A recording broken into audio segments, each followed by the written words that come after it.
بسم الله الرحمن الرحيم والصلاة والسلام على محمد سيد الأولين والآخرين مدد يا رسول الله مدد يا سادة أصحاب رسول الله مدد يا مشايخنا دستور مولانا شاء الله فاز أساس محمد على مدد طريقتنا الصحبة والخير في الجميع. صلى الله عليه وسلم ہمارے رسول اللہ صلی اللہ علیہ وسلم فرماتے ہیں خیرکم من تعلم القرآن وعلمہ،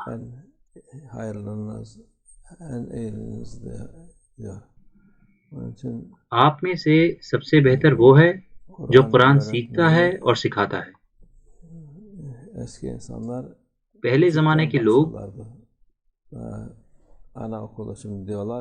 کم عمر میں ہی قرآن سکھانا شروع کر دیا کرتے تھے، ابھی اس کو وہ نرسری کہتے ہیں۔ پہلے نرسری کا مطلب ہوتا تھا قرآن سکھانا، وہ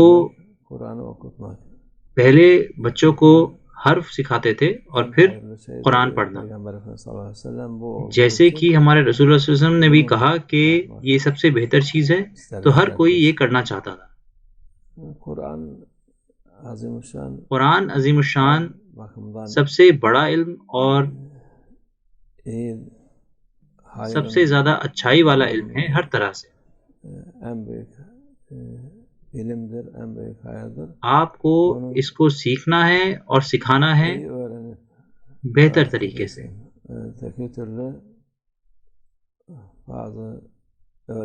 نہیں تو کچھ لوگ اس کو سکھاتے ہیں لیکن غلط سکھاتے ہیں،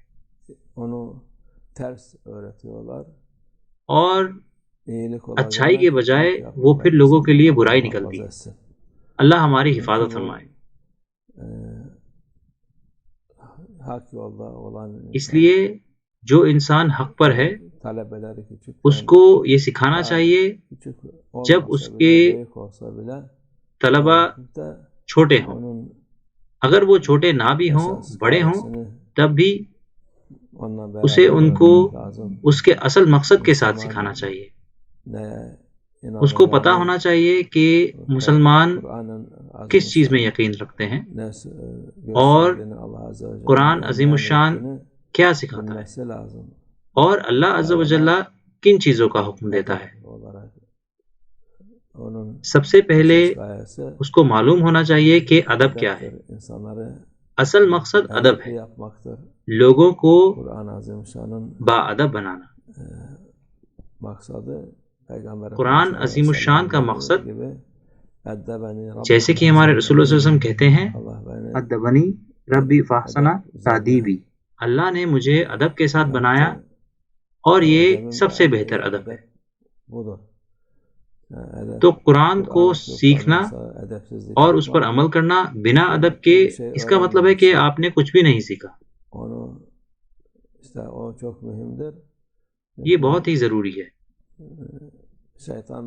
کیونکہ شیطان تو سارا قرآن جانتا ہے، تورا جانتا ہے، بائبل جانتا ہے، زبور جانتا ہے، اس کو وہ ساری چیزیں پتہ ہے، لیکن اس کے پاس ادب نہیں ہے۔ وہ اللہ کے خلاف گیا اور اللہ کا حکم نہیں مانا، تو وہ فائدہ مند نہیں رہا۔ ایسے بہت سارے لوگ ہیں جو کہتے ہیں کہ وہ حافظ ہیں اور کہتے ہیں کہ انہیں قرآن آتا ہے اور پھر لوگوں کو گمراہ کرتے ہیں۔ اس لیے جو قرآن کو سکھاتے ہیں یا پڑھاتے ہیں ان کو یہ شروع سے ہی پتہ ہونا چاہیے، ان کو ادب کیا ہے یہ معلوم ہونا چاہیے، انہیں پتہ ہونا چاہیے کہ کیا کرنا ہے اور کیا بہتر ہے جس سے کہ وہ فائدہ مند ہو۔ نہیں تو قرآن لعنت بھیجتا ہے ان پر جو اس کو غلط سکھاتے ہیں۔ اللہ ہماری حفاظت فرمائے۔ اللہ ہمیں ان میں سے بنائے جو اچھا علم سکھاتے ہیں اور قرآن کا خوبصورت علم بہتر طریقے سے سکھاتے ہیں انشاءاللہ۔ یہ ہماری نیت ہے۔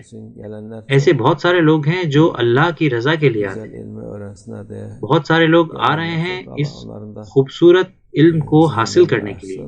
اللہ ان کے دماغ کھولے، وہ قرآن سیکھیں اور قرآن کی خوبصورتی کو لے کر چلیں اور دوسروں کو سکھائیں انشاءاللہ. الفاتحہ.